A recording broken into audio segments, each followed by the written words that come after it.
Good evening. So I hope I am audible and my screen is also visible. So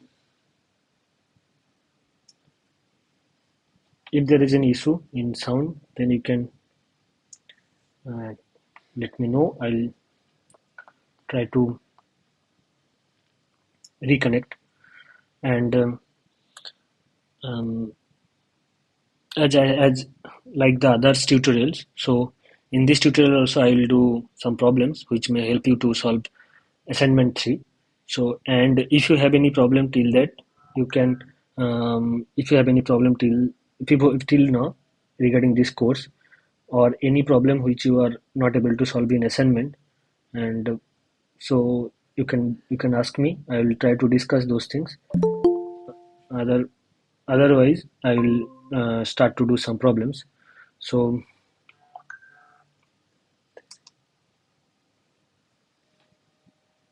okay, so this is tutorial 3, advanced linear algebra.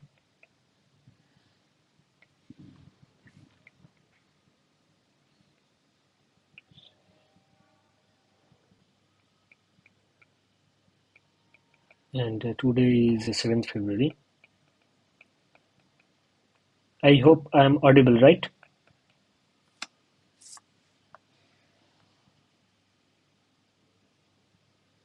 Yeah, thank you for confirming. So if you have any specific problem, you can till now regarding this course, you can let me know. Otherwise, I am as other tutorials, I will do some problems which I've collected.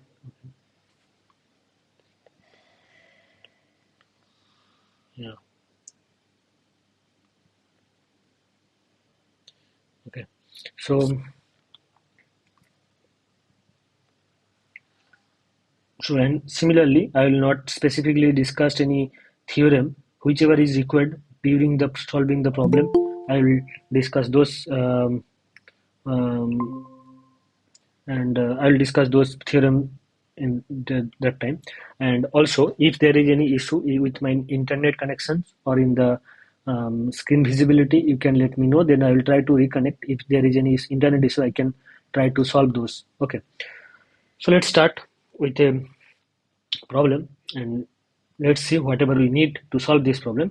So what is the problem? This problem says let t from R3 to R3 uh, be a linear operator. Okay, this is a linear operator. T be a linear transformation, and let this set E1, E2, E3. This is um, this is with the standard ordered basis of R3. Okay.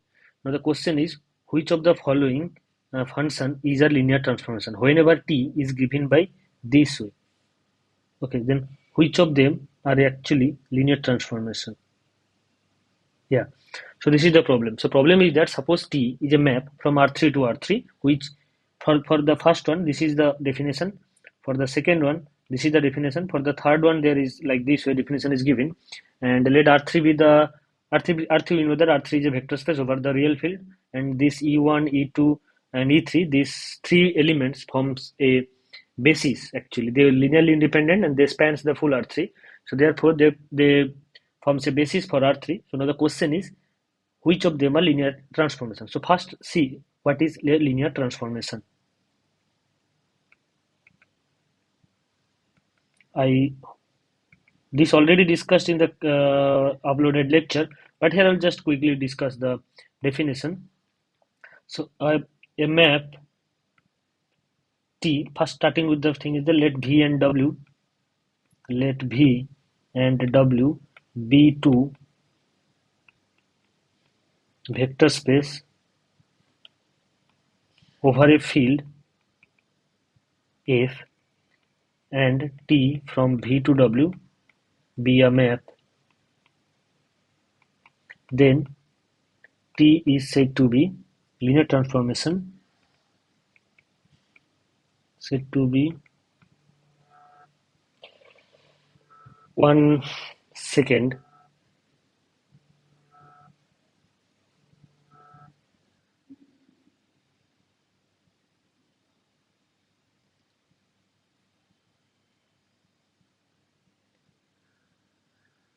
Yeah, sorry for the inconvenience.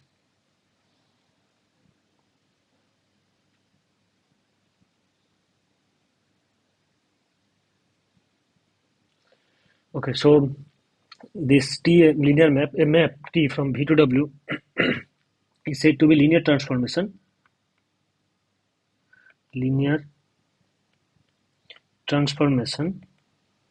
if T satisfy the following property.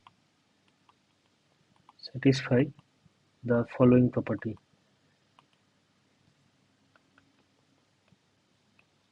What is the following property? For any alpha beta coming from V and element C coming from field, which is called the scalar field, uh, T of C alpha plus beta should be C of T alpha plus beta. Okay, sorry, T beta. So here is what a linear transformation then. Suppose you have a two vector space V and W. They has to be over a same field. Suppose V and W two vector space over the same field F and T be a map from V to W. Then T is said to be linear transformation if for any vectors alpha beta coming from the set V and scalar C coming from the field F, we should have this property. So here is some interesting property.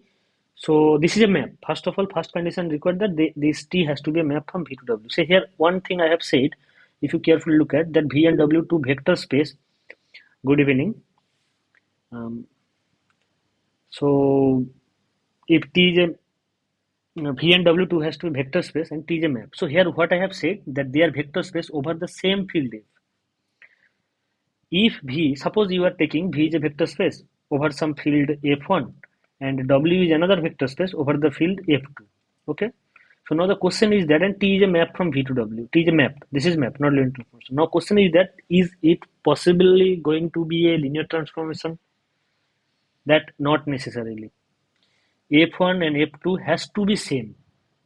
In fact, one field is not, I mean, if we assume that one field is actually subfield of other, still that is not going to work. For example, if you are taking R2, okay, or com or what I can say, vector space over the field V and W vector space over the field. For example, if you are taking the space of all polynomials, degree 2 polynomials, okay, so that means the things are actually degree 2 polynomials means a naught plus a1x plus a2x square, such that a naught and a1 and a2 is coming from real number, and let's assume this is V. So that means V is a vector space over the real field R, and W is another, that is something like b0 plus b1x plus b2 x square, right? Such that b0, b1, b2 is coming from complex number. Okay, so this is also degree 3 vector space. This is also degree 3 vector space over the field. So W is also vector space over the field C, and V is also vector space over the field R. So this is also dimension of this V. Dimension, I hope I have discussed. The dimension of V is actually 3. Here is also dimension of W is actually 3. In fact, dimension is actually not required yet, but I'm just saying they are same dimensional. Okay, but they are different. They are vector space over different field. Okay. Now the question is whether if we give a map T from V to W, just sending like sending 1 to 1 W sorry x x to x square and sorry x to x and x. Okay, sorry. Yeah, these are the polynomials 1 x square. These are the polynomial x square. So this is something like identity type map. Whether this forms a vector space or not, this is not completely identity. Okay, let me note it. This is not identity map. This is just sending 1 to 1 x to x square to x square. Whether this is going to be a minimum, suppose these are the condition you are giving. Now the question is whether this is going to be a vector space or not. Answer is no. Why this is not a vector space? Because here they are not over the same field. If this they are not over the same field, what is the problem? Problem is that suppose you have started something. I mean, range will not be a subspace. There will be lots of problems. So main target will not be, or suppose we are mapping something like that. This is from W to V. This is the map. So in that case, for example, if I take an suppose I is a complex square root. Okay, for example, 1 plus I. This is a complex number we know, and this into x, where it will go according to this formula. If this is a linear transformation, then this should go 1 plus I whole into x. But this element is in W because W is a vector space over the complex field. But this is not in V because here the coefficients are coming from the complex number, but V is considered as the vector space of the polynomials with the coefficients are real. So therefore there will be a problem. So there will be problem on many places. So the our target actually, what is the main target to define a linear transformation? The main target to define a linear transformation is that will be very much clear from some after some times. A linear transformation. Suppose you have a map.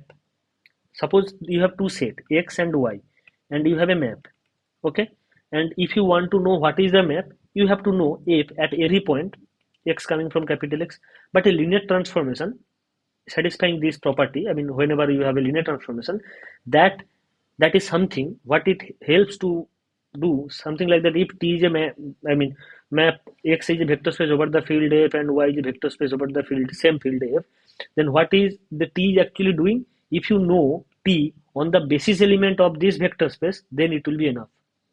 For example, in R3, okay, R3 we have basis element, three elements will be in the basis. Whatever basis we can choose, there will be three elements only, and exactly three elements.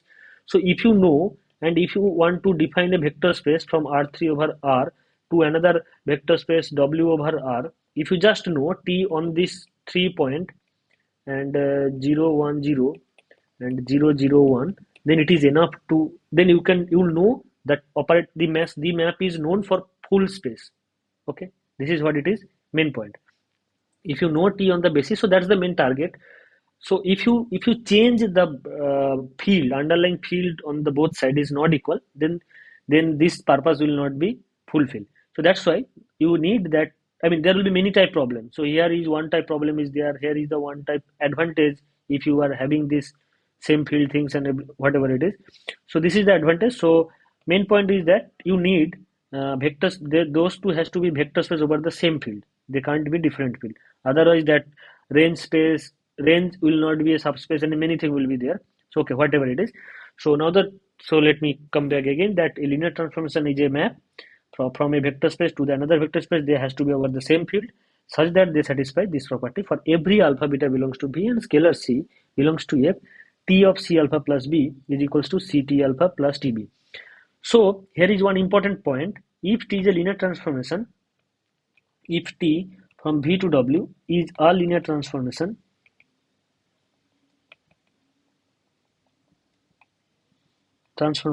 then one should have T0 is equals to 0. Every vector space has 0 element. So if T is a linear transformation, then T will send 0 element to 0 element. This is the more important advantage. What is the advantage? Suppose you have given a map T from a vector space to another vector space over the same field, and you are asked whether that is a linear transformation or not. So you can check easily that whether that maps 0 to 0 or not. If it is not mapping 0, then necessarily that is not a linear transformation. But even if it is mapping 0 to 0, that does not guarantee that that is going to be a linear transformation. You have to check fully this property. But for now, for easy counter is this, that this is the easy counter. You can easily counter if you are lucky that enough that T is not mapping. Suppose you are giving a map T of x is equals to Cx plus 1. C is some fixed scalar. So then this is not a linear transformation because T of 0 is equals to C0 plus 1, that is 1. So 1 is not 0. Okay, so therefore it is not a linear transformation. Okay, so we will be checking all these property for each of them. So let us first assume this is the giving that T of x y z is equals to x plus y minus z z. So let us take two element alpha is equals to x1 y1 z1. Okay, no, I'll do this one. So okay, so no, sorry, I actually what is it is asked T with the standard order basis of R3, which of the following function is a linear transformation? Okay, so I'll do that one. So what it is giving that T option A was T of x y z is equals to, this was x plus y y minus z and z. This was given. So let us take alpha is equals to x1, y1, z1, and beta is equals to x2, y2, z2, and let's see an element coming from the field R. So then T of C alpha plus C plus beta, what it will be? T of Cx1 plus x2, Cy1 plus y2, Cz1 plus z2. So this is now new x1, this is now new y, this is now new z. So with this formula, what it will be? It will be Cx1 plus x2 plus cy1 plus y2. Next one will be cy1 plus y2 minus cz1 minus z2 and cz1 plus z2. This is the according to the formula. So what you will get, that c of x1, what you want, that c t alpha plus t beta. Okay. So now c of x1, if you want t of, okay, okay, c of x1 plus y1 plus x2 plus y2, this will be c of y1 minus z1 plus y2 minus z2, comma c of z1 plus z2. So in R3, you know that just general addition is that c of x1 plus y1 plus c of y1 minus z1, sorry, not c of, this comma c of z1, this one, plus x2 plus y2 comma y2 minus z2, and this is z2.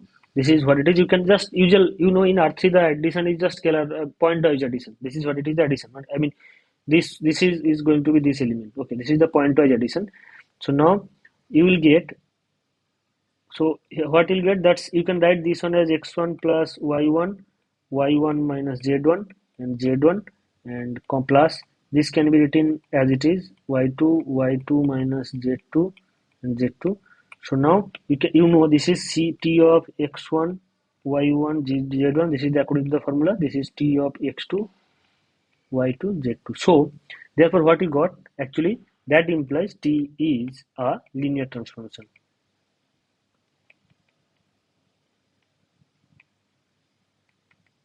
It is a linear transformation. So the first option is actually correct. Now the second option, t of xyz is equals to x square plus y square plus z square. So any map which have square, that is not a linear transformation. That is t of xyz is equals to x square comma y square comma z square. This is not a linear transformation. In fact, that's why it will be saying like linearity means there will not be any power. Okay, x square, x cube, they are not linear transformation. Why that is? For example, according to this formula, what it is, it has to be 1 comma 0 comma 0, right? And similarly, um, t of, or okay, if t is linear transformation, then what it will, t of 2x will be 2 of tx, right? 2 times tx, that has to be, because here you can consider c is equals to 2 and alpha is equals to x and beta is equals to 0. Then according to the linear transformation formula, this is what it is. Okay, so now the question is that t of 1 0, so t of 2 comma 0 comma 0, this is according to the formula, according to this formula, what has to be, according to this formula, it has to be 4 comma 0 comma 0, right? But according to this formula, if t is linear transformation, if t is a linear transformation,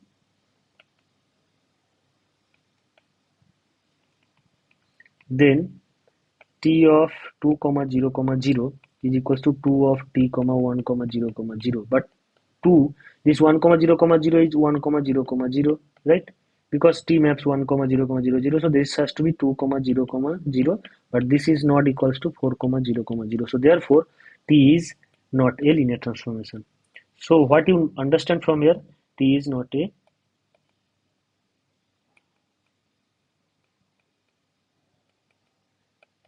so what you understand from here, that any powers, if you have, if there is any power appears, then that's not a linear transformation. Okay, that is somehow going to discard, somehow going to contradict this linearity property. Okay, so that's why whenever you are asked, for example, so what you get here from here, one can say, suppose you want a map T from R to R.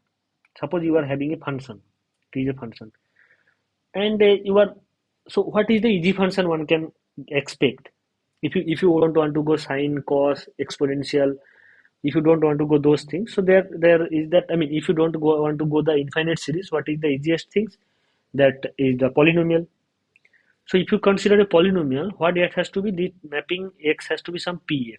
If p is a polynomial, that has to be like a1 plus a1x plus till some power xn, right? It will go till some power xn. But now question is that if in addition you are said that t is a linear transformation, then this can't appear, because this, if this appears, then p of 0 is not 0.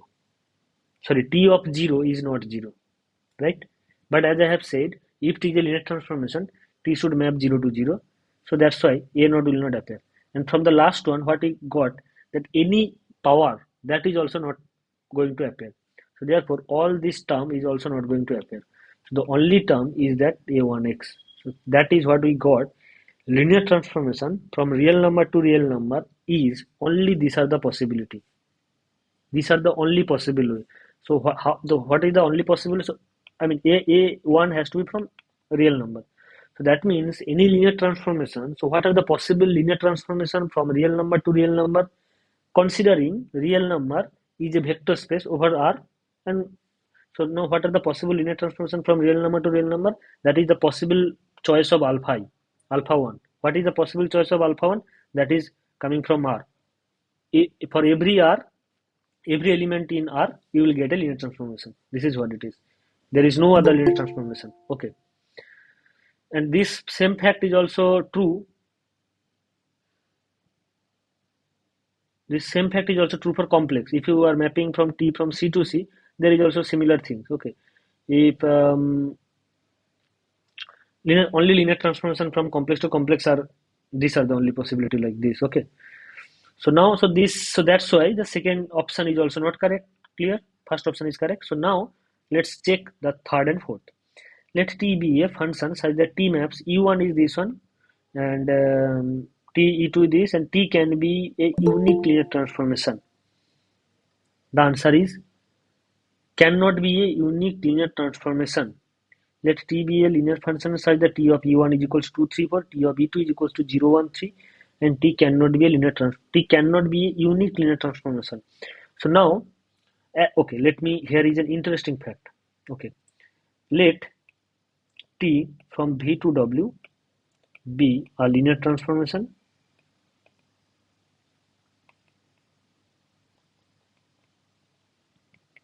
Okay, and V and W are vector space over the same field. That's clear. Okay, now one thing I just want to share with you. Suppose V is a vector space and finite dimensional. Let dimension of V is equals to some finite n. Okay, and let V is equals to, and let B is equals to some or basis alpha 1 to alpha n is an ordered basis, or any basis, still it will work. But for example, for right now, I'm assuming ordered basis of V. Okay. So now, according to this formula, according to the linearity formula, as this is also what I have tried to indicate, but still I'm saying again that, so it is enough to know T, to know T, it is enough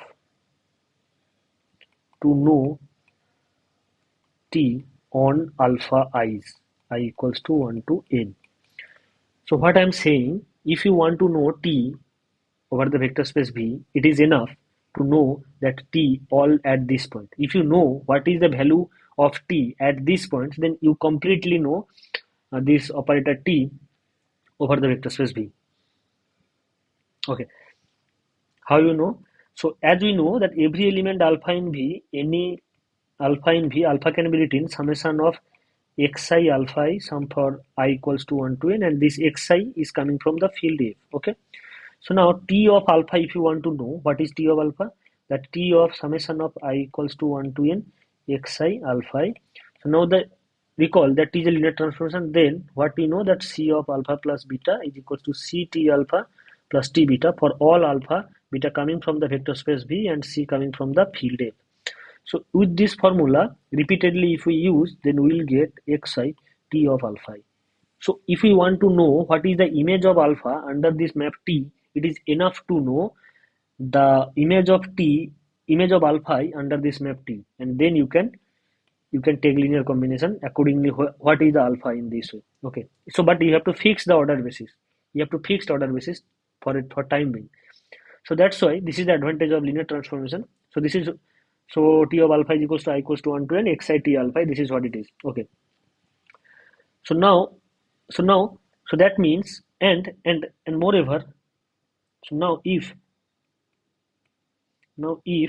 w1 w2 some vector wn is some vector w such that T of alpha I equals to wi I equals to 1 to n, then there is a unique linear transformation T from V to W for which T of alpha is equals to W. So that means for all I equals to 1 to n. So that means what I am trying to say is that you will what I want to say is that there will not be any other linear transformation. Okay, there will not be any other linear transformation. So there will not be any other linear transformation. What I just want to say is that if there existed another linear transformation U from V to W such that that is also maps the alpha is equals to wi, then what I will get, what you will get that similarly here from this formula what you obtained that T of alpha is equals to summation of xi alpha T of alpha I, okay, T of alpha I, okay, and as I have said, if there is, I mean, if U and T two operator which maps alpha I to wi, then they are same. This is what I want to say. So the as T of alpha is equals summation of xi wi and wi is again U of alpha I, so you will get U of summation of xi alpha I. Here is the I have used linearity property. So that means this is equals to U of alpha. So that means T and U are exactly same. Okay.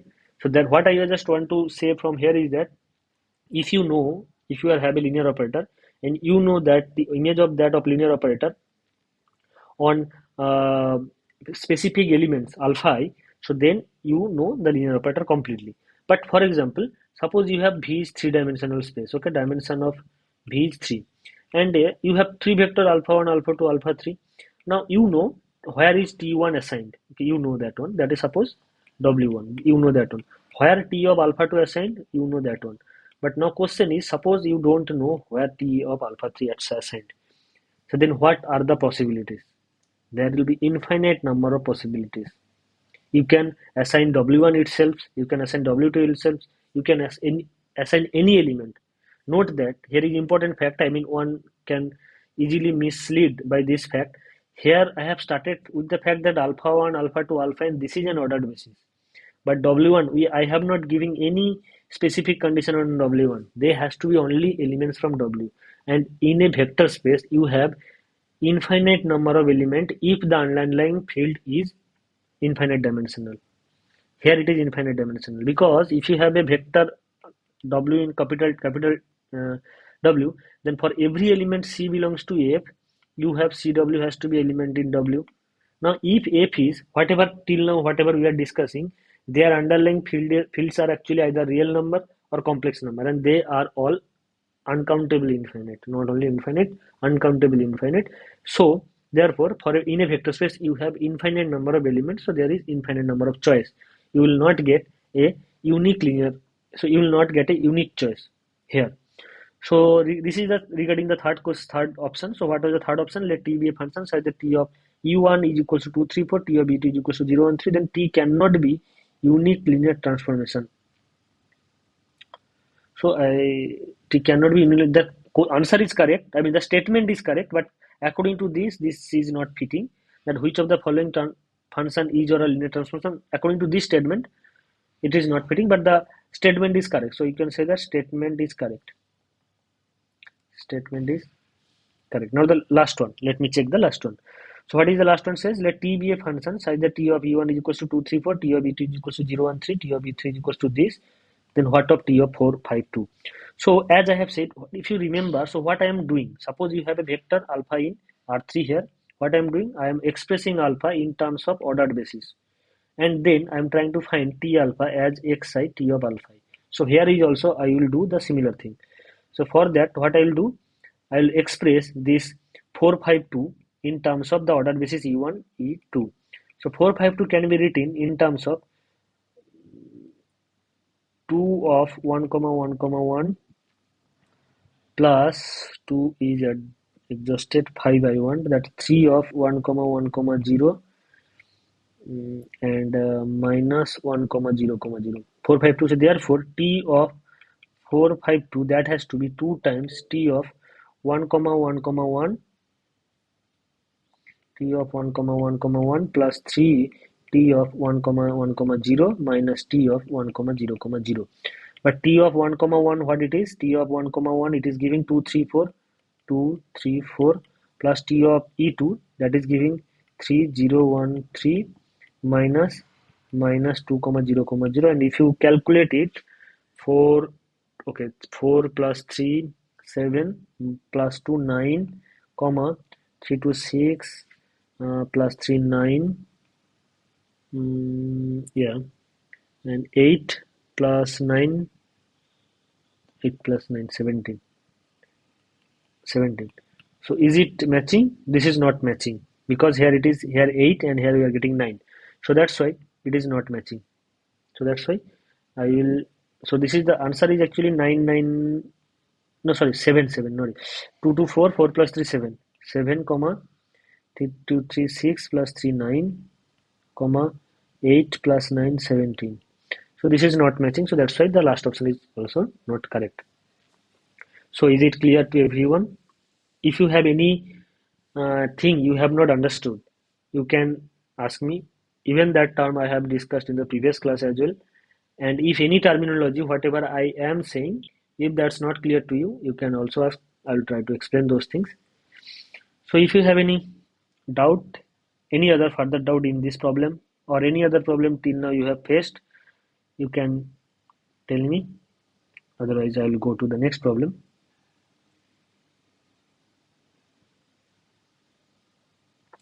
And if the screen is also, if there is any problem with the visibility of the screen, you can also share with me. I'll try to adjust that. Okay. Or any internet issue. Internet issue, I don't know how much I'll be able to fix, but I can rejoin so that.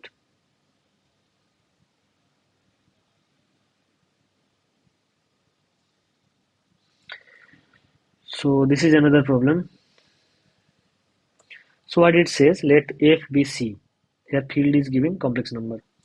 And T is a map from F3 to F3 function defined by T of A, B, C is equals to A minus B plus 2C to A plus B and minus A minus 2B plus 2C. Then which of the following statement is correct? The question is which of the following statement is correct?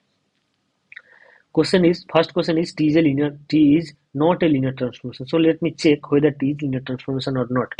So but after that there is a term rank of T and nullity of T. So let me first decide what is the rank nullity. Then I will go back to the what is called linear transformation or not. Rank of T and nullity of T. Rank of T, nullity of T.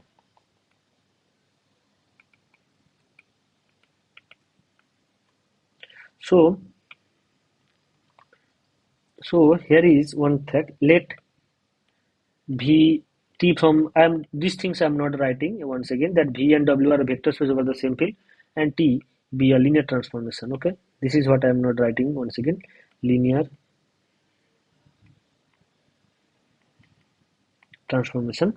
Okay, now Then range of t, that is what it is, that all those t v such that v is coming from v is coming from capital V, or one can write all w belongs to capital W such that there exists and v belongs to capital V such that tv is equals to w. Now here is one thing I'm not doing. So these are the property. This forms a subspace of W. This is the first thing. This is very interesting thing. And this fact is, if V and W are not vector space over the same field, then this subset, this range is not going to be a vector subspace of W. So this is what I'm not proving. This will form a subspace of W. Okay. The dimension of the subspace, as this is forms a subspace of W, which will be denoted then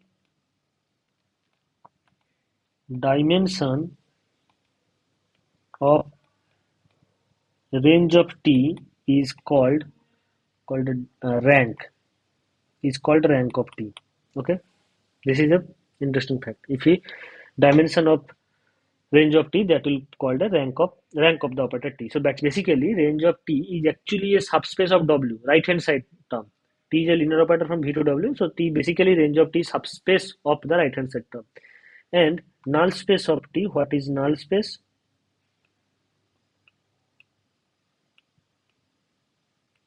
Null space of T, that is equals to all those vector V coming from capital V such that T V is equals to 0. This is also a subspace, but here it is subspace of V. So interesting fact is that range is subspace of W, null space is subspace of V. Then dimension of null space of T is called nullity. And important thing is that, so these two fact is independent whether V is finite dimensional or W is finite dimensional or not. These two fact is independent. So now, so here is interesting fact. Here is a theorem that is very famous theorem and very useful for problem solving purpose. That is that let T from V to W be vector linear transformation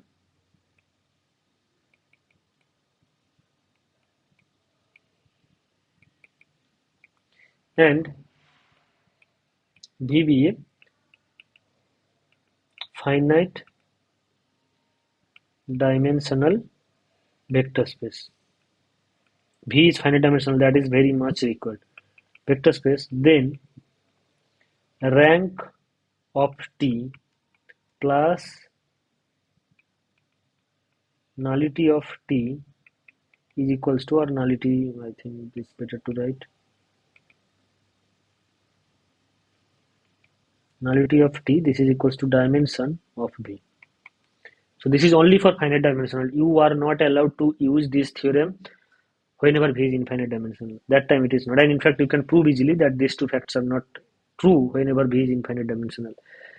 And one more fact here I want to say is that this is famous rank nullity theorem. This is very useful. So maybe it is not required here. So but let me check. So first question is whether here is that here T is giving. Let me write T what it is. T is giving like A, B, C. This is equals to T is giving like this is equals to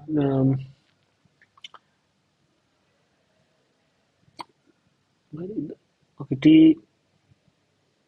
I'm doing question 2. Okay, yeah. T is giving A minus B plus 2C, 2A plus B, comma minus A minus 2B plus 2C. So now, so here whether it is linear transformation or not, that is one question was that whether T is not a linear transformation. So whether you have to check whether this is linear transformation or not. So let me take two element, alpha is equals to A comma B comma C, and beta is equals to A dash comma B dash comma C dash, and some scalar. So here C is there. So what we can take as a scalar? Gamma. No, gamma I don't want to take. So alpha beta, they are element in R3. I think here it is F3. There is F3. F3 means here it is C3 basically. And another scalar, what you can, lambda is coming from the field F. Okay, then what I can write, T of lambda alpha plus beta. So similarly it will be T of lambda a plus a dash comma b lambda b plus b dash comma lambda c plus c dash, and according to the formula a minus b plus 2c, so that will be lambda a plus a dash minus um, b, that is lambda b minus b dash plus 2c, that 2 lambda c plus 2c dash. This is the first term of this sum. Second term is that second term is a 2a plus b, 2a 2 lambda a plus 2a dash plus lambda b plus b dash, and third term is that minus a, that is minus lambda a minus a dash minus 2b minus 2 lambda b minus 2b dash, and 2c, that is 2 lambda c plus 2c dash.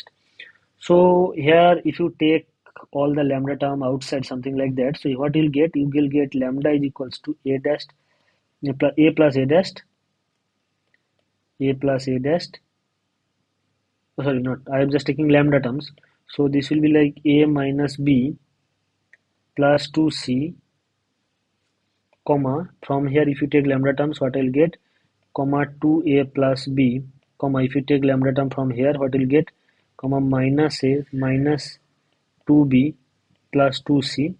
This is the term, and what is the remaining term, that is a dash minus b dash plus 2c dash. Here it, what is the remaining term, comma 2a dash plus b dash, and here is what is the remaining term, that is minus a dash minus 2b dash plus 2c dash. So clearly this is linear transformation T of a comma b comma c, because this is what it is, the definition of T of a comma b comma c and a dash by dash comma c dash. So therefore the first option is actually, T is not a linear transformation, that's not correct. So now we have to check rank of T and nullity of T. So you can clearly see the rank nullity theorem, that here T is a vector, T is a linear transformation from F3 to F3. So here is a vector space V. Clearly F is C, then C3 as a vector space over C. So then dimension of F3, this is actually 3. So now the rank nullity theorem, what it says, rank of linear operator T plus nullity of linear operator T is actually equals to dimension of V, and V, when V is finite dimensional. So as here V is finite dimensional and that dimension is 3, so if you can prove one rank or nullity, then you are done. Okay, whether if you can able to prove that rank of the operator T is 1 or nullity of the operator T is 2, then you are actually done. So this is what we have to prove, one at least. You can, if one is true, then other will be true. If one is false, other will be false. This is what I want to say. Okay, you don't need to check all of them. So let us check what is the nullity of T. So what is the nullity of T? So what is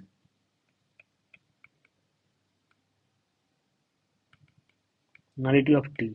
So remember, T is mapping a comma b comma c is equals to a minus b plus 2c comma 2a plus b comma minus a minus 2b plus 2c. This was the map. And so then nullity of T is actually equals to all those elements a, b, c coming from the field F3 such that a minus b plus 2c is equals to 0, comma 2a plus b is equals to 0, minus a minus 2b plus 2c is equals to 0. So that is, we have to find, that is solution of the space X belongs to F3 such that Ax is equals to 0. So what is and where A is equals to the matrix 1 comma minus 1 plus 2 and 1 comma 1, sorry, 2 comma 1, 2 comma 1 and minus 1 comma minus 2, 2. So here what I am saying actually here, so what is in the nullity? Nullity means, if you remember, nullity is the collection of all those elements which maps to 0 under the operator T. This is what it is, nullity. So that means collection of all element ABC such that T of ABC 0. So T of ABC 0 means each of the term T of ABC is this, each of them has to be 0. So now each of them has to be 0 means A minus B plus 2C is 0, 2A plus B is equals to 0, minus A plus minus 2B plus 2c is equals to 0. And this can be written, these three equations simultaneously can be written 1 minus 1 2 2 1 0 minus 1 minus 2 2, this with a b c, this is equals to 0 comma 0 comma 0. This is what it is one can write. So that means and what are the ABC? What are the ABC such that this happens? This is what it is, our target. So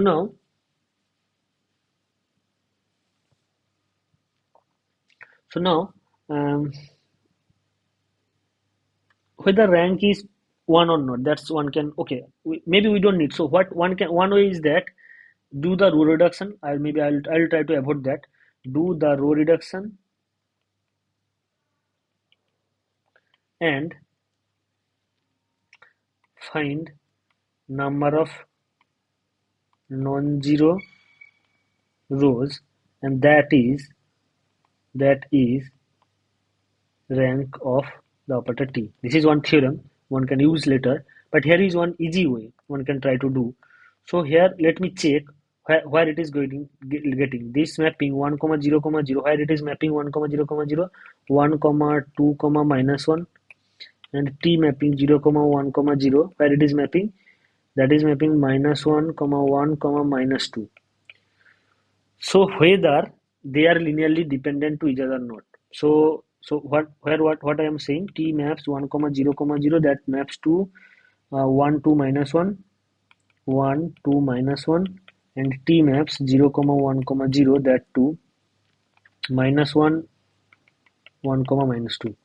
So clearly 1 comma 2 comma minus 1 and minus 1 comma minus 2, they are linearly independent. They are linearly independent. That says rank of T, at least rank of T must be at least 2. So that means the first option is incorrect. That rank of T is 1, that is incorrect. And when that is incorrect, the other is also incorrect.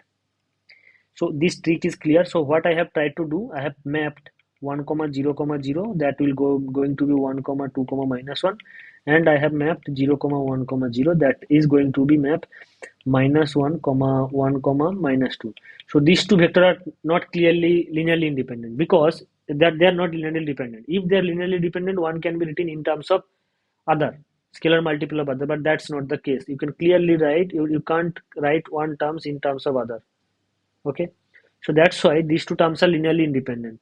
So now that means the range space, these two terms in the range space, so that means you got two elements in the range space which are linearly independent. So that means range space dimension must be at least 2. It can't be 1. So that's why rank of T is not 1. So when rank of T is not 1, by rank nullity theorem, nullity can't be 2. So that's why both the options are incorrect. Now let me check an element xyz is in range, for the option, what is for the option, an element xyz is in the range space of T provided z equals to x minus y. So let me check. So this is the x, y, z, this is the range element, right? So whether z is equals to x minus y or not. So that minus a minus 2b plus 2c, that matching with this fact or not. Just we have to check this minus 2a plus b.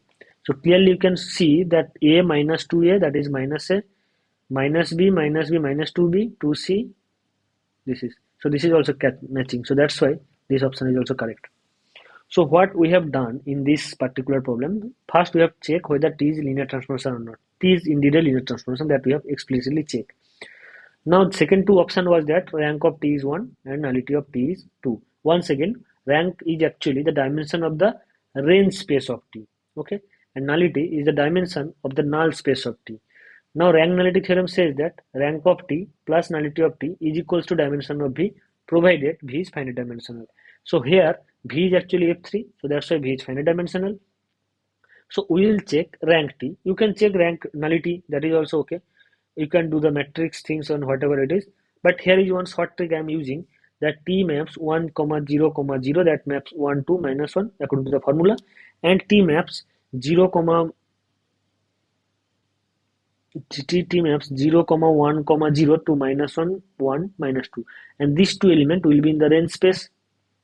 So now, as these two elements in the range space and they are linearly independent, so that's why range space dimension will be at least 2, because if you have a space and that has linearly independent, some linearly independent vector, so dimension, so basis of that space must contains at least that number of linearly independent vectors. Okay, so that's why range can't be 1, at least 2, or it can be 3.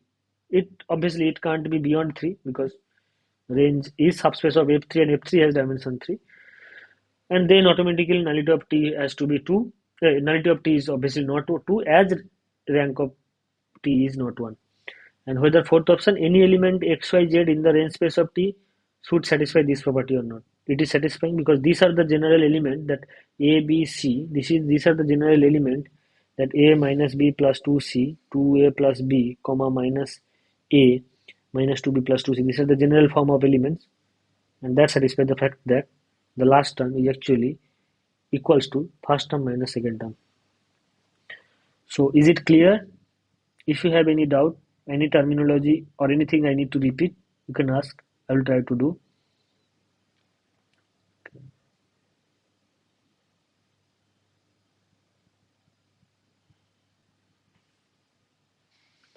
And in fact, if you have any specific problem from your um, till now whatever you are studying, or you are not able to understand anything in the lectures, you can ask me.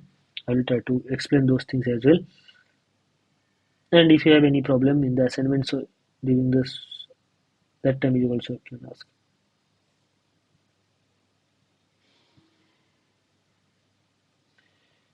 So here is one problem. So what it says,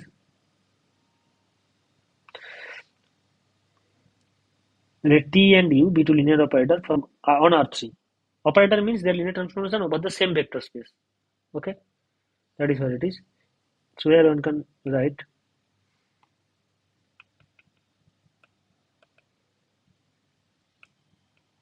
linear operator, linear transformation over the same vector space.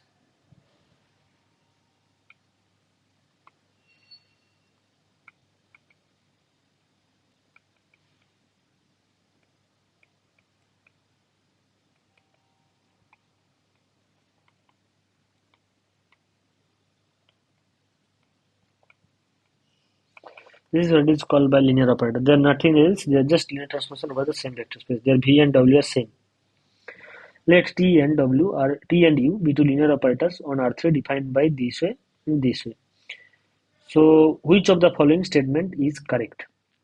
So here is you can carefully look at there what you have to calculate TU, UT, TQ and U square. You have to check everything. So let me check one by one. What is TU at x, y, comma, z? So U actually sending x, y, z to z, x, y. That means that taking the last term to the first term and shifting other two terms. That means z, x, comma, y. And T mapping um, x, y, z. T mapping y from middle to middle term is going to be the first term.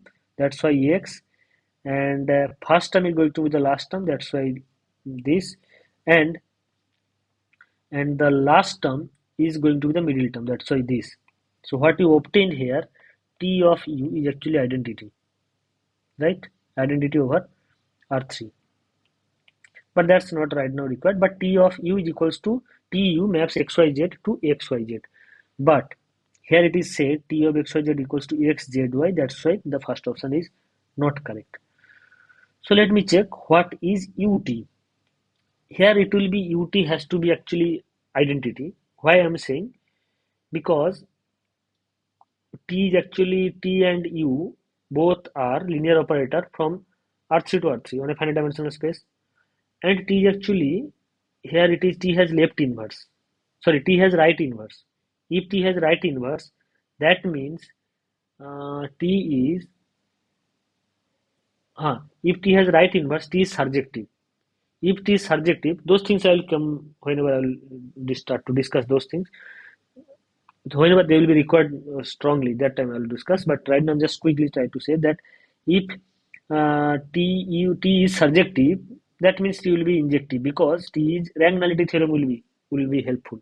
Surjective means that range is full space, and if we have the vector space from, if you have a linear operator from operator V to W, V to V, and then rank nullity theorem will say that nullity of will be 0. So, okay, if that's required, I will try to do. Otherwise, I'll try to explain that little later. Let me check whether those things are required much or not. At least for this purpose is not required, but I think in assignment problem it's not required. But what I'm saying here is one. I mean, okay, I can directly check. I can directly check XYZ is actually XYZ. Ut is equals to again identity. Let me check this. So what t XYZ mappings y comma z comma x and u is mapping taking last term to the first and shifting other two term this way. So that means ut is equals to identity. So that's why the second option is also not correct. Okay. So observe that tu is equals to ut is equals to identity over R3. Third option is that T3 is equals to identity. T3 means T3 times. So T3 of x, y, comma, z, what it's doing? T square. First, when we apply T, that means this is what is the general formula. How to apply T? This the way you have to apply the T square. So what it is doing? He is taking the first term to the last and is it? Yeah, taking the last term to the first and shifting others. So that means this and x and y. Again, if you apply 1t, taking the last term to the first and shifting accordingly. And again, if you apply taking the last term to the first and shifting accordingly. So what you got? So observe that. So that's why third option is correct. Yes. Yes. YZX, right? Uh, oh, I mean, I'm doing U3. Actually, I am applying U actually. Sorry. Yeah, right. Thanks. I'm applying U actually. Yeah. T of XYZ is actually taking the middle term to the first, that is y, z, x. First one is this, and next one will be like taking the middle term to the first, that's right, z, and the next is uh, taking the middle term to the last, taking the last term to the middle, that is x, and taking the first term to the last, y. And again, if I apply t, so what I will get, taking the middle term to the first, that's why x, taking the last term to the middle, y, and taking the first term to the last. Okay, surprisingly answer is correct. So answer is surprisingly correct, but same it is becoming. Yeah, it is becoming same, but okay. So the here is the, thanks for pointing out. But so observe here, one point to observe that T3 is equals to identity over R3. So what we got? One, we got U is equals to UT is equals to identity, right? Here you got T3 is equals to R3. So that means, so that will give T square is equals to actually U. U actually T square. Okay. Because if we, so that from here one can say that T dot T square is equals to identity and T square dot T is equals to identity. So that means T square is actually inverse of T. And from here one can say that U actually inverse of T. Okay. So but inverse is unique, so that's why you will be t square. But those things I will not be going to discuss right now. That's algebra. If it is required, I mean algebra of linear transformation. If that required, then I will discuss, or I can discuss shortly that invertibility.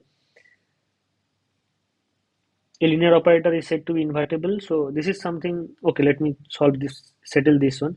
The third, so second one is correct. Third one is correct. So let me check the final one. U square of x, y, z. So u, what is u doing? U doing taking the last term to the first and shifting accordingly, right? I think that was what you doing here. So that will be u, z, x, comma, y. Okay, so this is going to be taking the last term to the first and shifting accordingly. Okay, so is it matching yzx? Yes, it's exactly matching yzx. That's why this is correct. Okay, so this is what it is. But here is what I just want to say is that let a linear operator. That means the here has to be when you are discussing invertibility. In fact, that's not required. A linear operator you can consider for linear operator or linear transformation.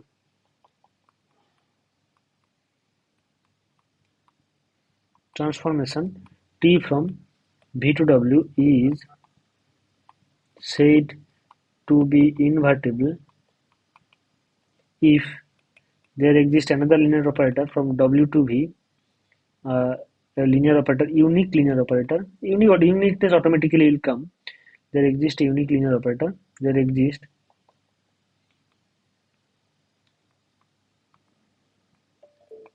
a linear operator. There exists another linear operator U from W to V. There exists a linear operator.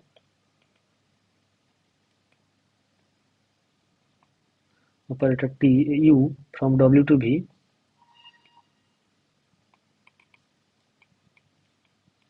such that Tu is equals to U is from W to V, and this is identity over V, and Ut is equals to identity over,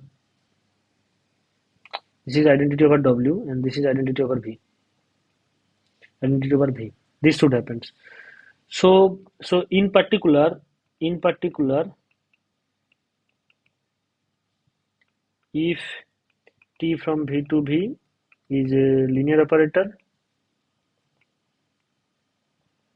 that means domain and codomain both are same, then Tu is equals to Ut is equals to this is called invertibility. I mean the same thing. Then this is what it is I want to say, and then U is called inverse. U is called inverse of T denoted by T inverse, and unique it is, and it is unique. Now the question is when a linear operator is invertible. Here what is the definition of inverse? Definition of inverse of a linear operator. But when a linear operator is invertible, if it is finite dimensional, both the side V and W both are finite dimensional, and if it is linear operator, just V is finite dimensional. Then if it is 1 1 or 1 2, then it will be invertible. But I will not go. So basically what I want to say is that here T square is the inverse of T. That's not much required here, but okay, this is the small. And if here I can say if V is a finite dimensional vector space and T from V to V be a linear operator, then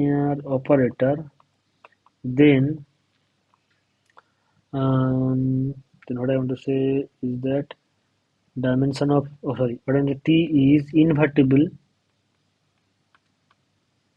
if and only if T is injective or 1 1, if and only if this is what it is, T of alpha equals to 0 implies that alpha is equals to 0 for alpha belongs to V, and this is if and only if T is on 2, and that is going to be if and only if T is bijective. So 1 1 means T alpha 1 equals to T alpha 2 implies that alpha 1 equals to alpha 2. This is 1 1. So if V is finite dimensional, then all these things will be equal.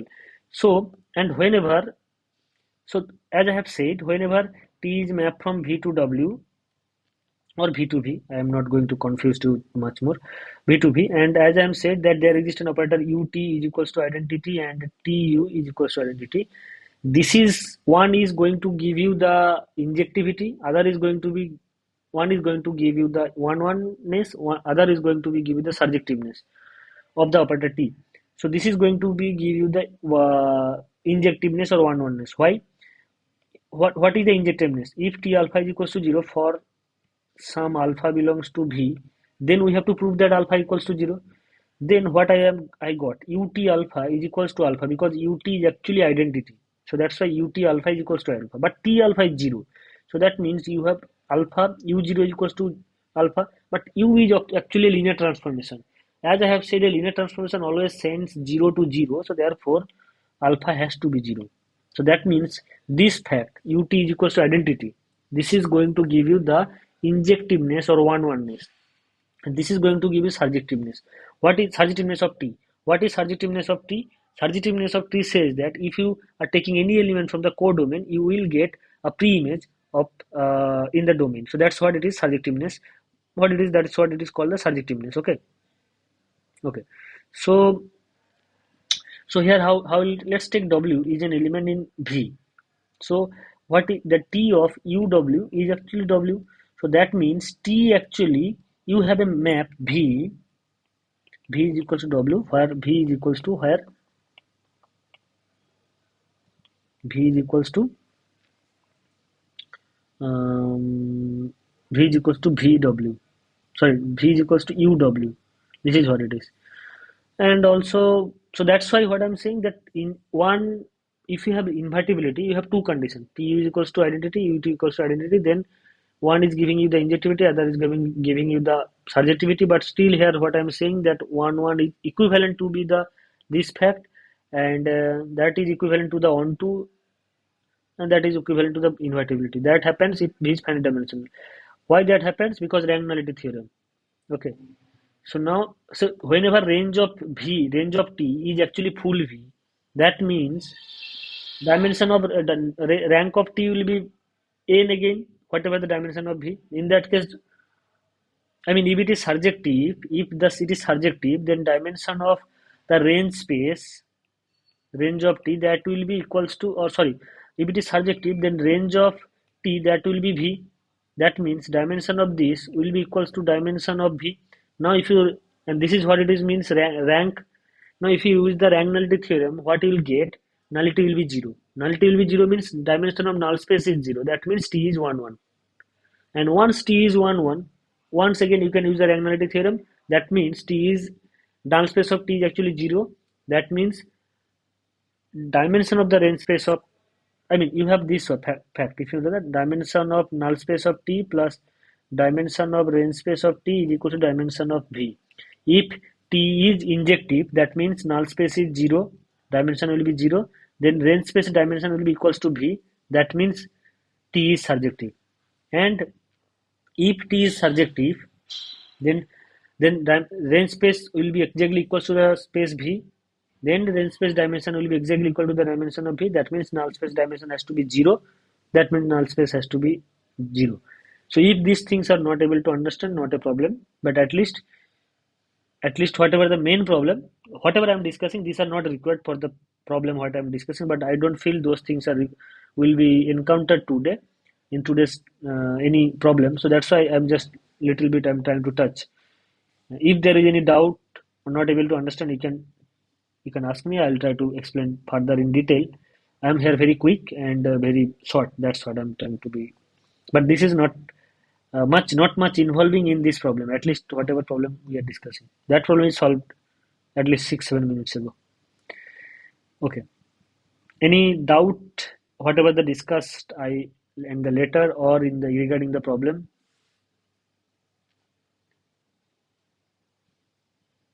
you can let me know.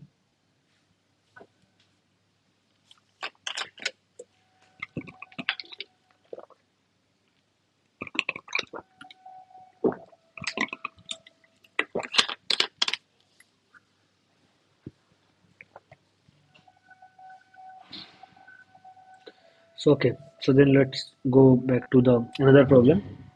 If you have any terminology, here is I have said many things. Actually, 2 3 theorems, very important theorem I have said. This is one itself is a very important theorem, that invertibility is actually for a finite dimension. We call that V is a finite dimension. So if it is not finite dimensional, then invertibility means t has to be both bijective, 1 1 and 1 2. But in finite dimensional, 1 is enough.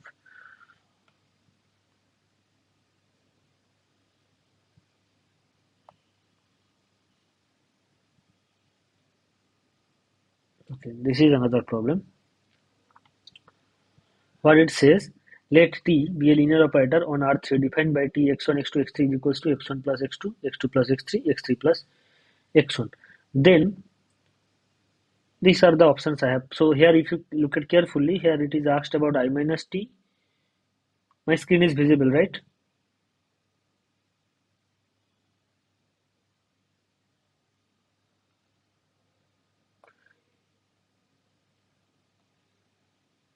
Is my screen there? Is it visible? Is it clear or is it just stopped or somehow? Okay, okay. So T be a linear operator on R3. So here it is asked. Here if you look at carefully, here is two operator it is asked, I minus T and I plus T. Yeah, thank you. So I have to check with I minus T and I plus T. So let me find what is I minus T.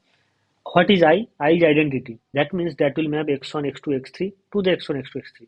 So I minus T at the point x1, x2, x3, that is equals to x1 minus x1 plus, sorry, this will be, if I just say x1, x2, x3 minus wherever T is mapping. T mapping x1 plus x2, x2 plus x3, x3 plus x1.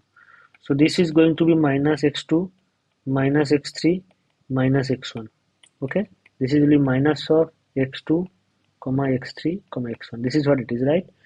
Yeah, x2, x3, x1. This is what it is. So this is something like taking first term to the last term and shifting from left hand to the right hand side. Sorry, right hand to the left hand. So now I minus t square. So what you'll get? You'll get I minus t into minus x2, x3, x1. So what will be? This will be minus, okay, I minus t cube it is asked, I think, right? Yeah, I minus t cube. So let me calculate all this. I minus t cube, that's let's square into the first I have applied. That minus x2 minus of, as this is a linear operator, I can write, I can take minus outside. So this will be like x2, x3, x1. So this is minus I minus t. I will keep 1 and I will apply 1. So if I apply 1, so what is I minus t applying? I minus taking the first of, taking first 1 minus is there, has to be there. And if you look at carefully, taking the first term to the last and taking first term to the last and shifting other two term in the left hand side, something like that. So that's why it will be minus 1 minus will come. So that's why it will be like x3 comma x1 comma x2. This is what it is. So this is what it is. So therefore minus minus cancel out. I minus t into x3 comma x1 comma x2. So here it is as it is. It will be shifting the first term to the last and taking both the term to the left hand side. That will be minus 1. 1 minus will come once again. That will be like x1, x2, x3 minus x1, x2, x3. What are the options? So that means this is what it is matching. Okay, but this is not matching. I minus t cube x1, x2, x3, that is equals to something, but that um, first option is actually not correct, second option is correct. So similarly we have to check the I plus t x t square.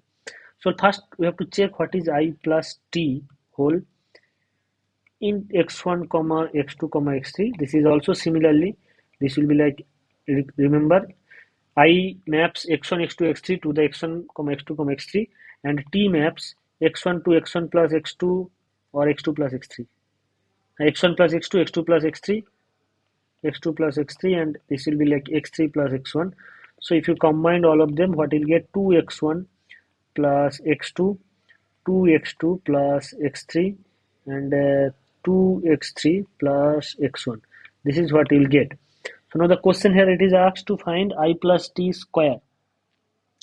So let me find I plus t whole square. x1, x2, x3. So this is clearly first one is we already obtained, that is 2x1 plus x2, 2x2 plus x3, comma 2x3 plus x1.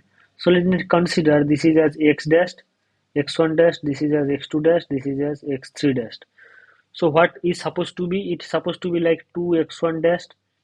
So this will be like something like 2x1 dash plus x2 dash, comma 2x2 dash plus x3 dash, and this will be like 2x3 dash plus x1 dash. This is something like this has to going to be okay. So now if this something going to be like that, so we can assume that we can write now complete detailed.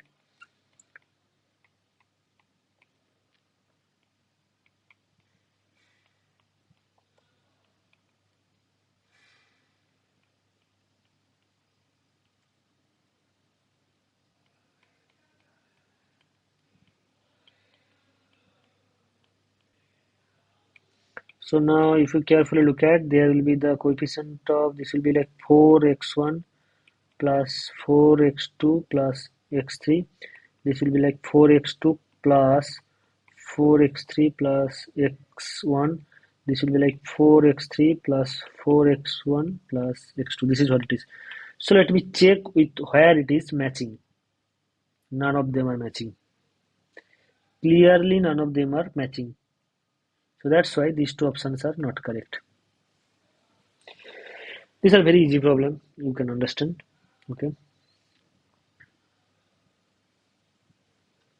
So if you have any doubt, still if you have any doubt, you can I'll try to explain.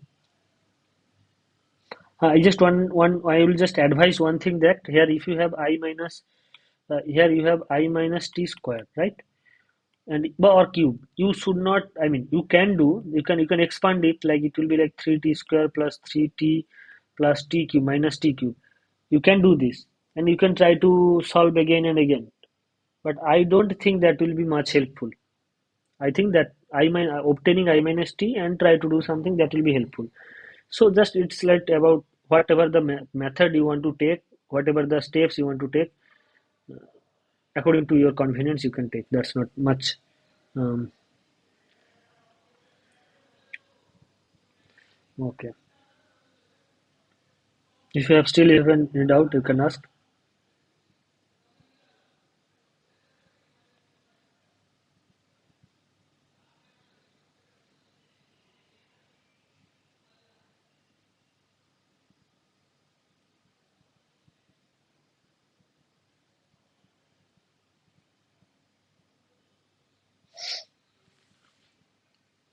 Yes.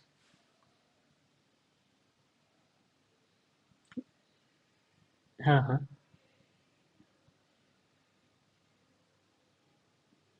For this one, yes, yeah, that is one option. That's true. But if you just say, let me check that one also. If you say that the matrix representation will be 1 1 0 0 1 1 0 0, sorry, 1 0 1. This will be the matrix.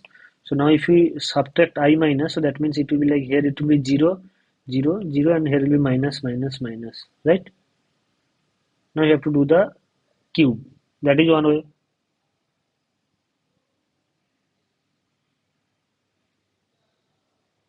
No. No, no. Yeah. First row, if you just standard basis, you consider the standard basis. So first element, I mean, I'm saying this is the matrix. You are saying something different, or transpose of this. I think you are saying transpose of this, right? I think this is the matrix. If you just multiply x1, x2, x3, you're correct. This will be transpose.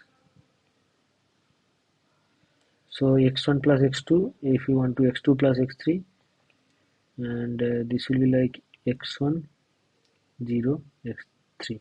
Yeah, this is what the transpose it will be. That's correct. Yeah, that's correct. X1, yeah, x1 plus x2 you have to expand in terms of, yeah, whatever it is right now, this will be transpose.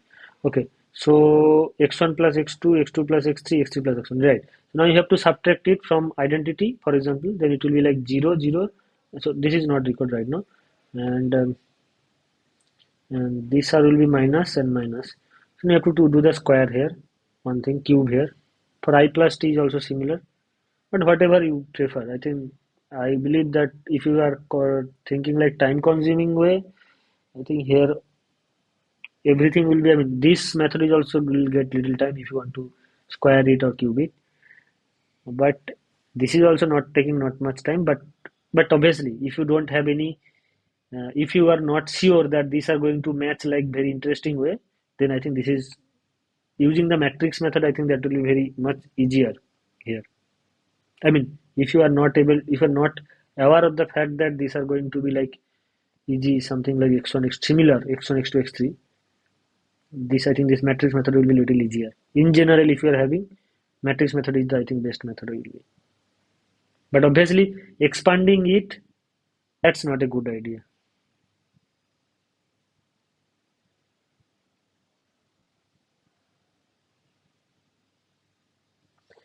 I think I have not encountered any matrix representation.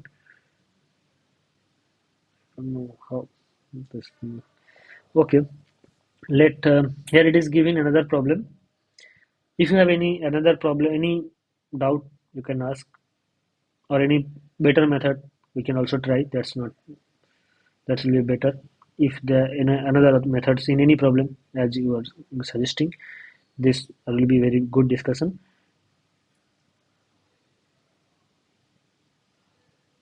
Here in this questions you are asking previous question, right? That sorry, yeah, sorry. In what generally you are asking? Yeah,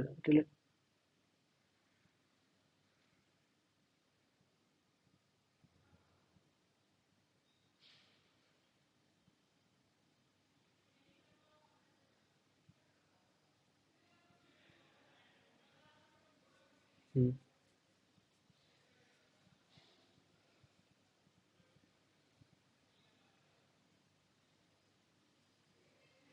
yes, yes.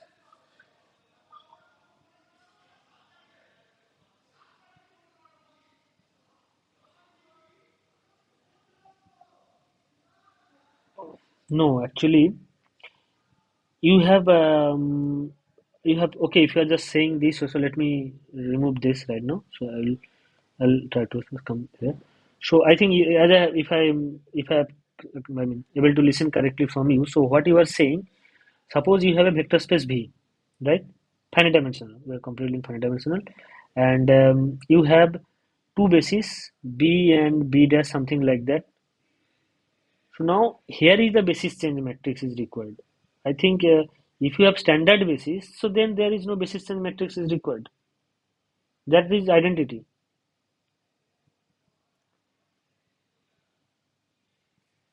Yes, V to V identity transformation. Acha. Yes, that's true. That's true.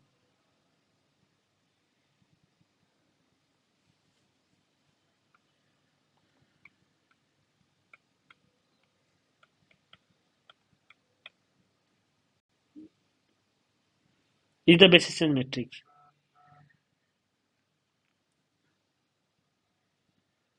Same thing that okay, that is not a problem. You are saying this is the suppose I is the map. You have a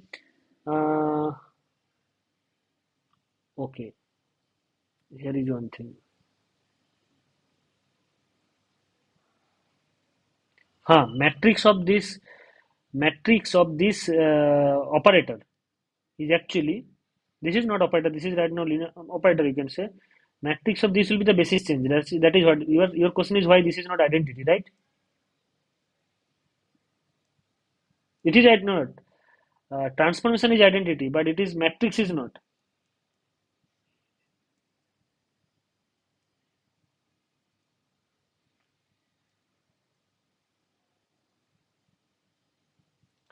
No, no. I think your question is that I is mapping every element V to V. Left hand side I am considering V with the basis B dash. Right hand side we are considering with V with the basis B. right? Mm. Now the basis change, I mean, so now the matrix representation of this operator I, that need not be identity.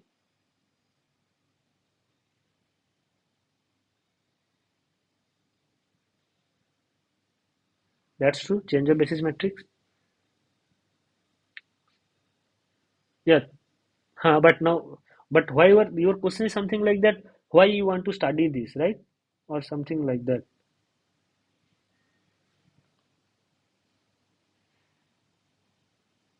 Hmm.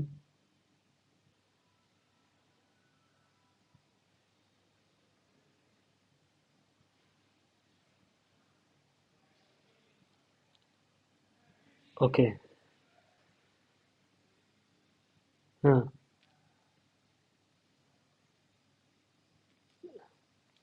Yeah, I think, yeah, I understand your question. You are something like that if you to do the inverse of basis matrix, something like that.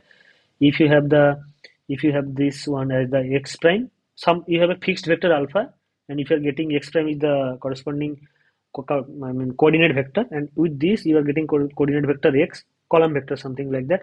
And suppose here is the matrix P is the suppose basis change matrix, whatever the matrix. So that depends on something like that. X dash equals to someone will may say this, and someone may say x equals to p of x dash. So in one convention, it is using operator from I from this side to this side, and one convention. This is also something convenience things. I am also confused for sometimes that why this side to this side. But if you, I mean, there is one purpose. The purpose is that the whenever you have a standard linear operator t from v to v, just general linear operator. I'm not talking about basis, and you have a matrix representation with respect to this particular basis, and you have a matrix representation with this particular another basis b dash. Now the question is, what is the relation between them? So when you I think this is also there, t b p. Now in your case, so say here p is the matrix, p matrix is something, this is something like basis change matrix from b to b dash, I think.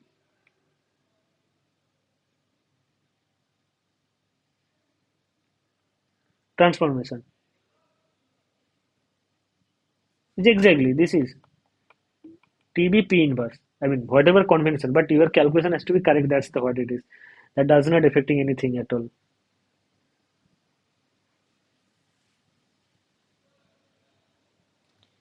No, this is something, yeah, something like that. Whatever the book actually they have started to writing that way, they will follow that way. They will till the end of the book, they will follow. Now, mostly Hoffman Kunz, maybe whatever you are, something like that, they are writing alpha j dashed, I think, in the terms of matrix, like Pij alpha is something like that. If you have basis, something like that. So So this is what it is, their convention. So I think if you are following that book, you have to do this, or if you are, that's better. If you are writing the other way, you can do that way. So this is what it is, and I mean extra change, nothing else. In place of P inverse, you will have P. In place of P, you will have P inverse. This is what it is.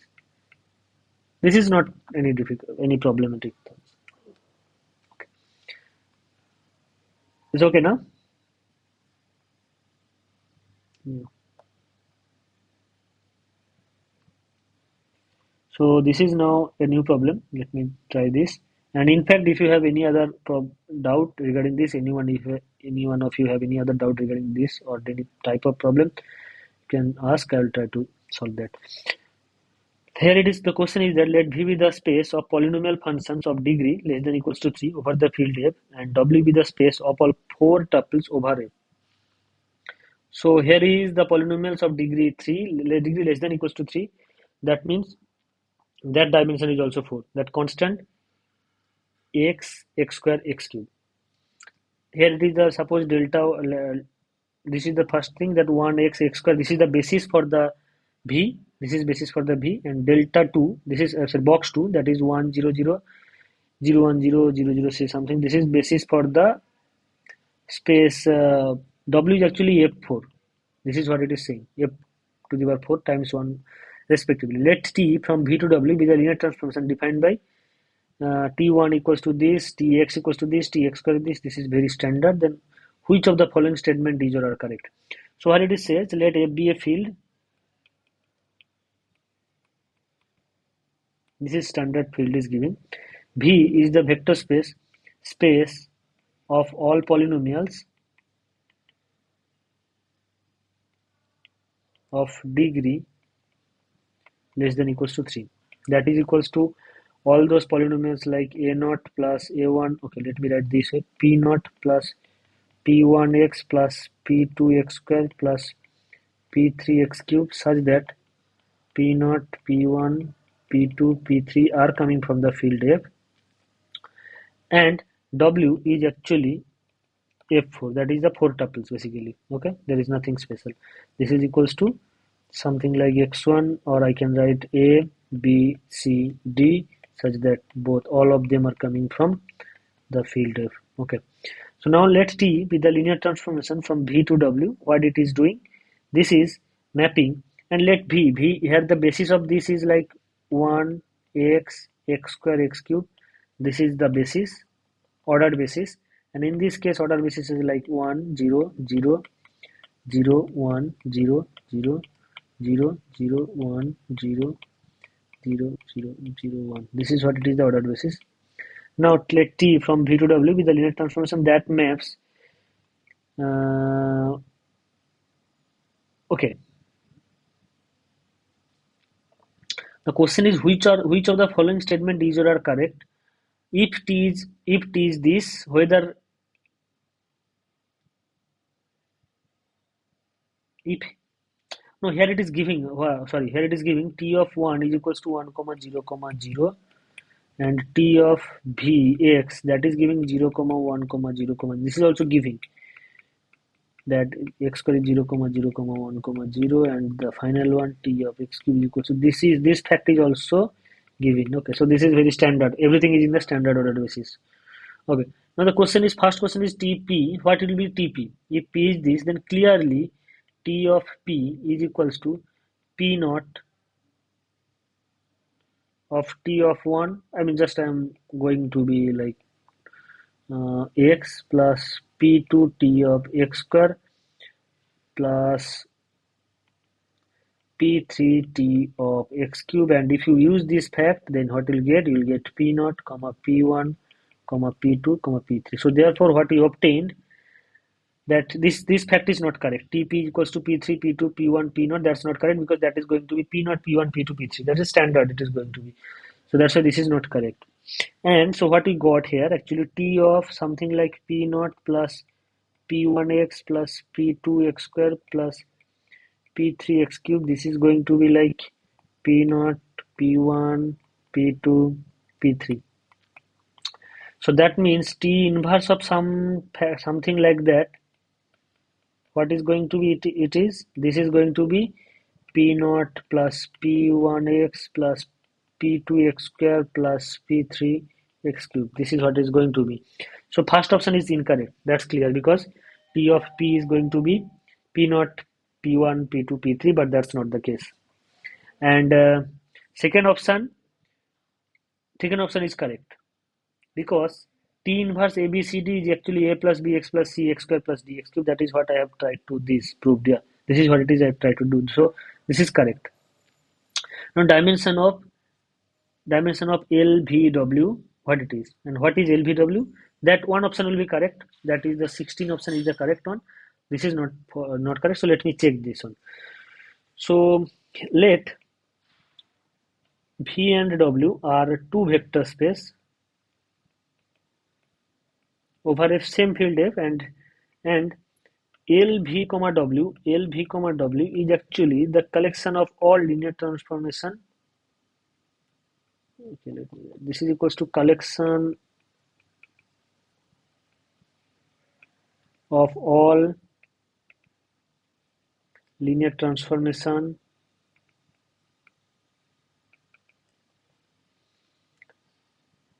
from V to W. Okay, this is what it is, collection of all linear transformation from V to W. This is what it is, LVW. And this LVW, note that, now define addition.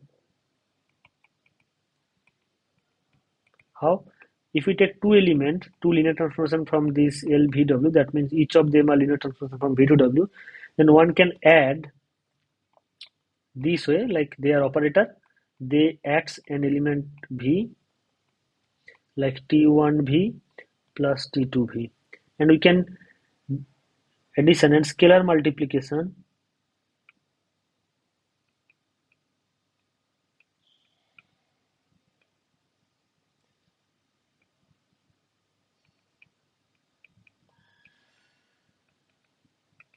how this is. Suppose we have T is an element in alpha, sorry, not alpha, L, this is not alpha, this is L, sorry, so symbolical, so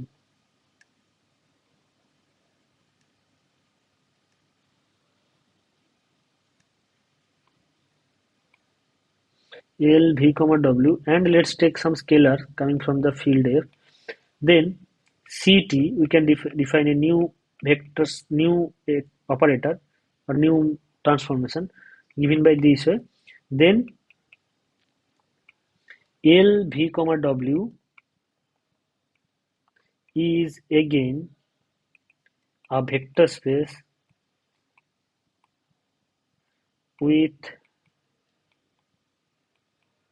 respect to the addition and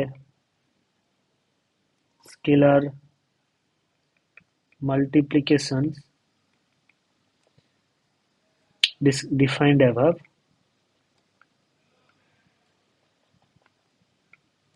This will be vector space over the field F, same field F. So now whenever this is a vector, and now this, so L, V, comma W is a vector space.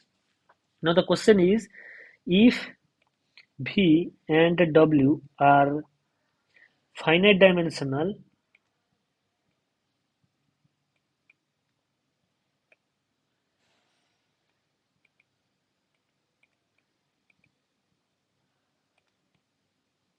and let dimension of V is equals to n and dimension of W is equals to m, then dimension of L, V, comma W, that has to be mn.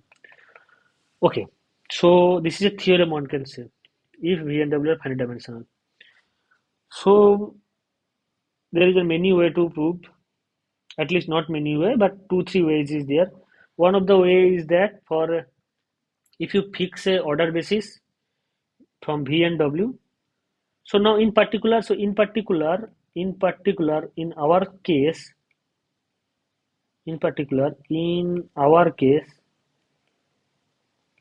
as dimension of V is equals to 4 and the dimension of W is equals to 4, then whatever V and W giving, the W is F4 and V is actually the space of all polynomials of degree less than equals to 3.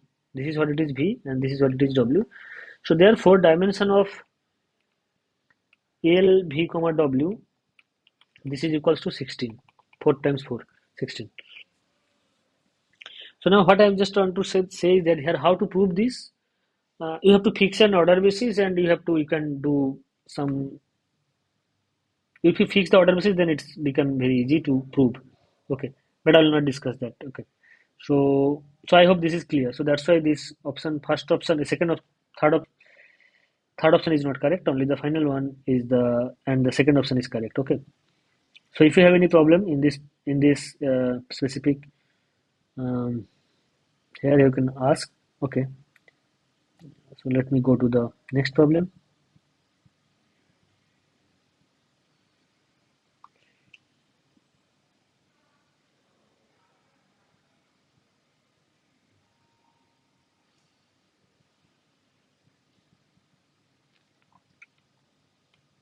So here is another problem where it says let T from R3 to R3 be defined by T x1, x2, x3 is going to be x1 plus 2x2, x2 plus x3 and x3 plus 3x1.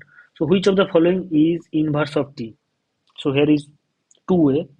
Let me do the first easiest way. What is mean by inverse? So that is for any inverse you have to find, right? What is the inverse of the matrix T? So that means we have to find an operator, that is we have to find a operator U from R3 to R3 such that ut is equals to identity or tu is equals to, but one happens so other will automatically happen, because here t is from finite dimensional to finite dimensional, and the theorem I mentioned, if you remember, that if t is injective then it will be automatically bijective, surjective, and it will be automatically invertible, and that will be bijective and whatever. So but here is the question is that you have to find inverse. So basically that is for given some vector y1, y2, y3 coming from R3, we have to find x1, x2, x3 coming from R3 such that t of x1, x2, x3 is equals to y1, y2, y3. Then u, which is actually inverse of t, or t inverse u at y1, comma y2, y3, that will be x1, x2, x3. So standard way, I'll go to the standard way, but let me do very quick way first. So here according to this, so what we have to find? We have to find 2x1 plus x2 is equals to y1, x2 plus x3 is equals to y2, and third option is like x3 plus 3x1 is equals to y3. We have to find x1, x2, x3 in terms of y1, y2, y3. This is what it is your target. So now if we look at carefully, if you multiply 2 here, so just do the uh, usual addition and subtraction way. This will be like 2x2 plus 2x3, this is equals to 2y2, right? So if you do subtract it, what will get? This will cancel out, this will be minus x1 minus 2x3, this is equals to y1 minus 2y2. Okay, and now if you multiply this one with this 2x3, this is like from here, and here it is times 2, here it is times 2x3 plus 6x1 is equals to 2y3, and if you just do this minus 2x3 plus x1 is equals to y1 minus 2y2, so what will get? If you add them, you will get 7x1 is equals to y1 minus 2y2 plus 2y3, and x1 is equals to y1 minus 2y2 plus 2y3 by 7. y1 minus 2y2 plus 2y3 by 7. So let me check whether it is matching at least with anyone or not. This is what it is coming, x1. So y1 minus 2z2 plus 2z3. Yeah, it is matching with this. So we are in the right direction. So yeah, you can clearly say that no, no inverse does not exist. So that I have to first secure whether inverse exists or not. So here you can got the inverse. So but the standard method, I will let you know what is the standard method. So okay, once you got x1, so how to find x2? X2 will be, you can find from here, this one. So 2x2 is equals to y1 minus x1, that will be like y1 minus 2y2 plus 2y3 by 7, that will be like 7y1 minus y1 plus 2y2 minus 2y3 by 7, that will be like 6y1 plus 2y2 minus 2y3 by 7. I think this is what it is matching. Oh sorry, you have to divide it. And x2 is equals to 3y1 plus y2 minus y3 by 7. 3y1 plus y2 minus y3. Yeah, this is matching with second term as well. So now the x3. So what will be the x3? x3 is equals to y2 minus x2.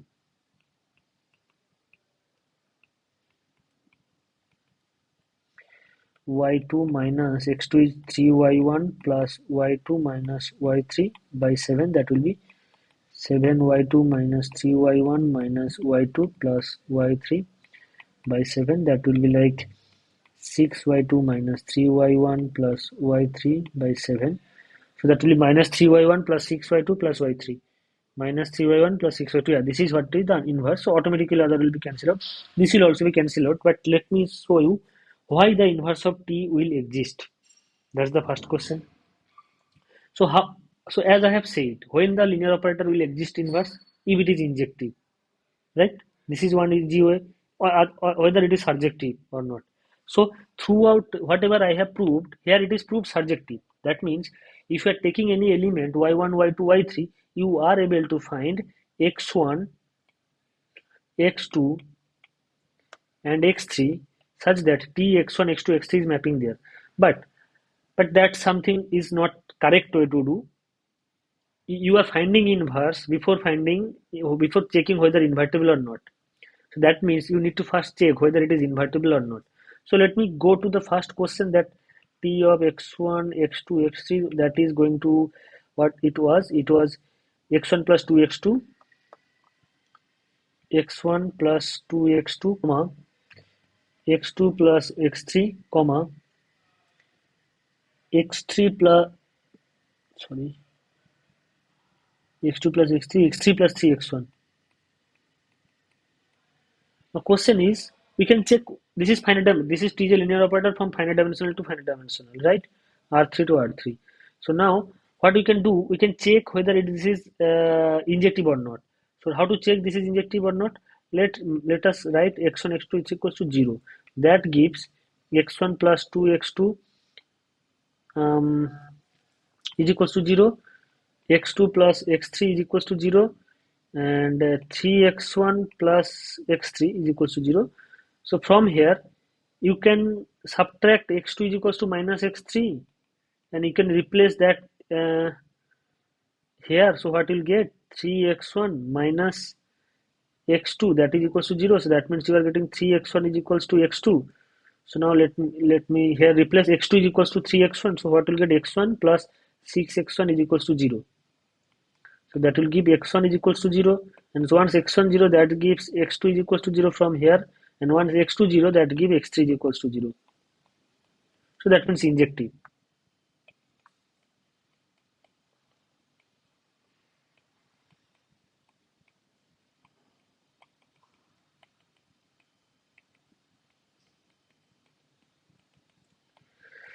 So this is injective. So I'll do one more problem only, and before after that will be done today. So now, okay, if you have any problem still, you can ask. Otherwise, I'm going to do some other problem.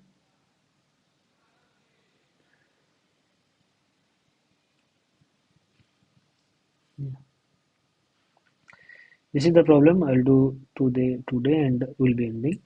So what is the problem says, let T and U two operator from R5 to R5. Linear transformation defined by this way. T x1, x2, x3, x4 going to be like x3, x4, x5 and 0, 0. And U another operator sending x1, x2, x3, x4, x5 to x1, x2 and 0, 0. Which of the following statement is or are correct? First question here, it is something asked. If you look at, it's asking about TU. Okay. There is some place where UT is also asking, but three options are regarding TU. So let me first find what is TU. TU x1, x2, x3, x4, x5. This is equals to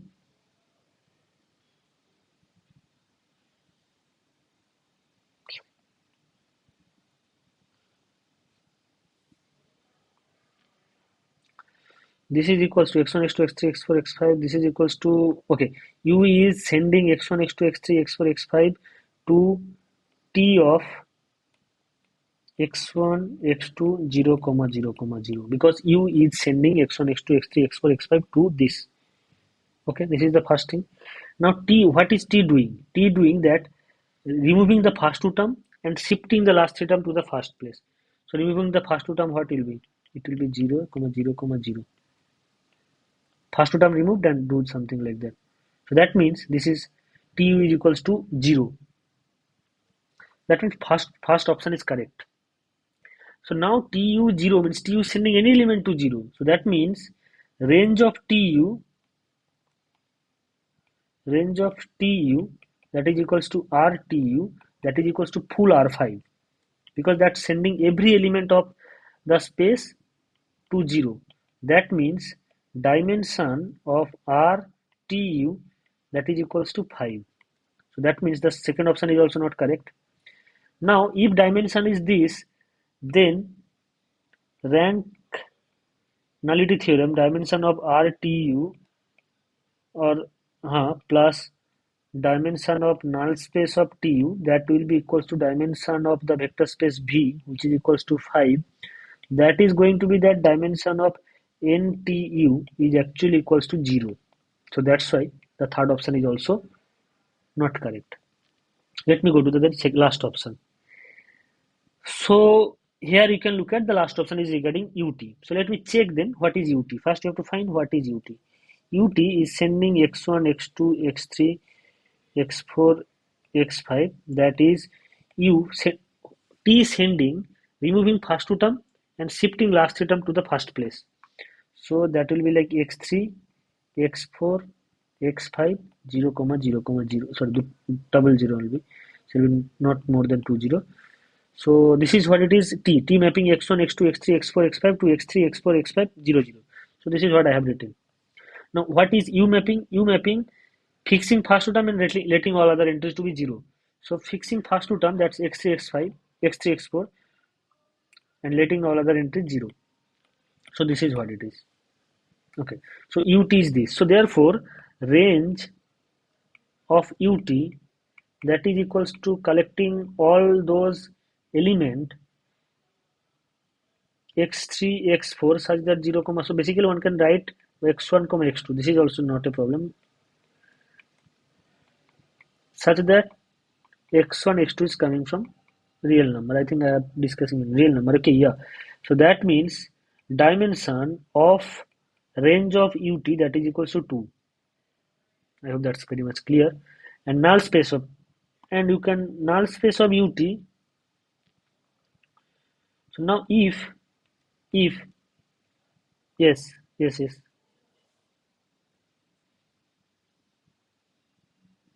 range of TU, here it is.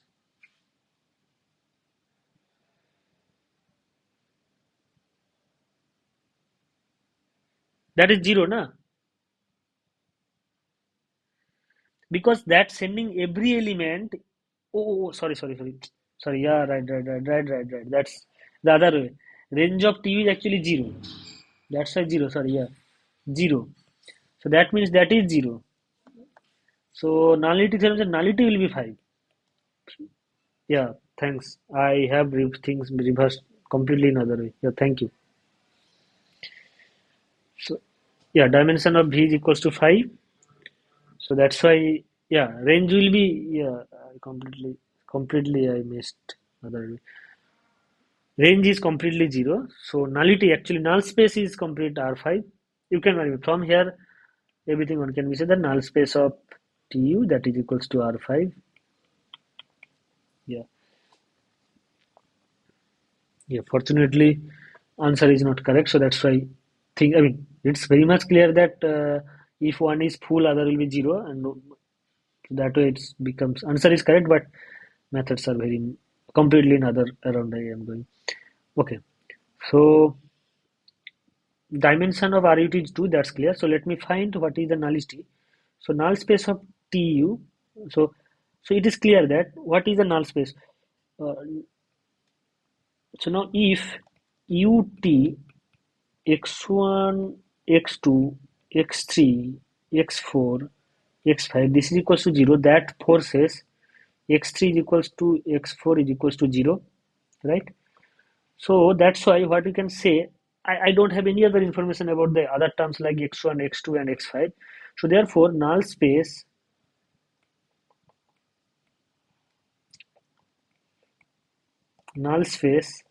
of UT, that is equals to x3, x4, 0. x3, x4 has to be 0. Other entry is not, no guarantee. These are the elements such that x1, x2, x5, that is coming from R.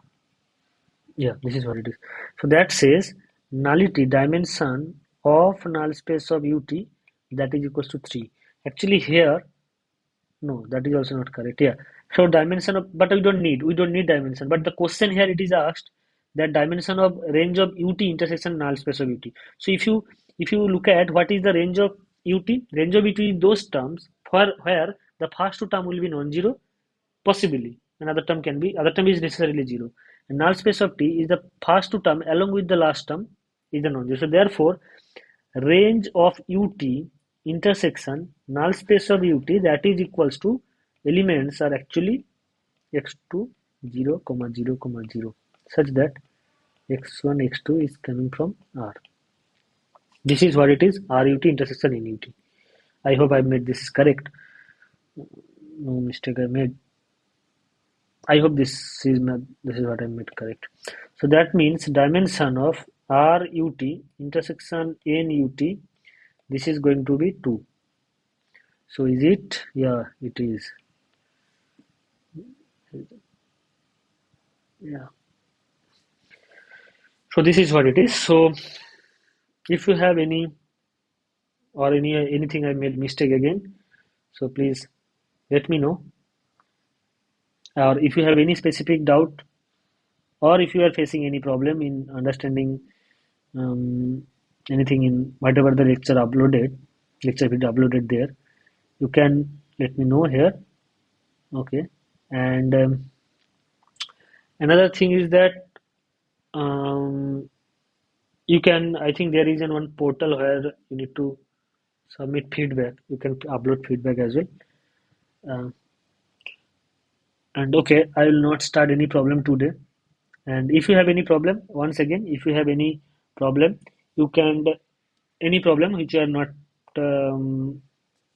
able to solve or you are encountering, so you can mail me this email ID.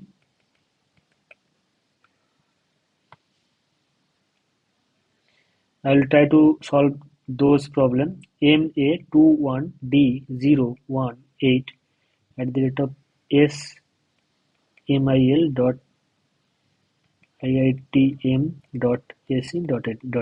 You can mail in this mail ID. I will try to address that problem in the next tutorial. Okay, so if you have any other problem, please let me know. Otherwise, I will stop in next few seconds.